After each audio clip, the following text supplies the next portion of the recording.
నిన్న తాడేపల్లి నుంచి తెలుగుదేశం నాయకులు వర్ల రామయ్య గారు మాట్లాడుతూ భూమన పరిస్థితి తేలుకుట్టిన దొంగలాగా ఉన్నది.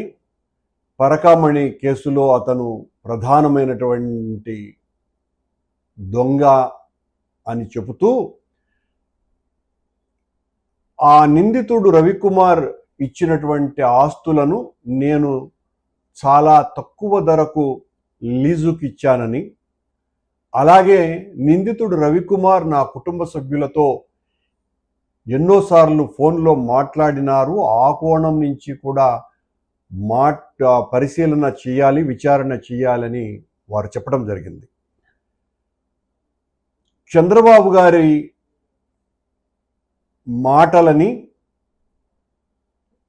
రామయ్య గారి గొంతుకలో వినిపించటం జరిగింది అన్నది చాలా స్పష్టంగా అర్థమవుతుంది. నేను ఆ ఏసీపీ డీజీ రవిశంకర్ అయ్యన్నార్ గారిని విజ్ఞప్తి చేస్తున్నా. పాపం చిలిపి రామన్న ఉబలాటాన్ని కూడా మనం ఎందుకు కాదనాలి?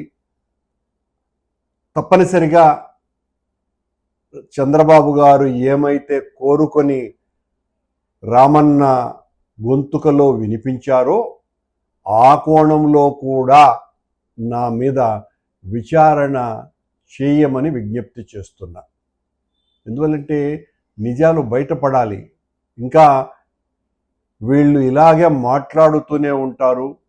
మీ విచారణ బూటకమని చెప్పినా ఆశ్చర్యపడాల్సిన పని లేదు అయ్యన్నార్ గారు. అందువలన పాపం ఆయన ముచ్చట ఎందుకు వదిలేయాలి? కనుక ఆయన ముచ్చట తీర్చడానికైనా కూడా, చిలిపిరామన్న ముచ్చట తీర్చడానికైనా కూడా నా మీద మరోసారి విచారణ చేయవలసిందిగా నేనే విజ్ఞప్తి చేస్తున్నా.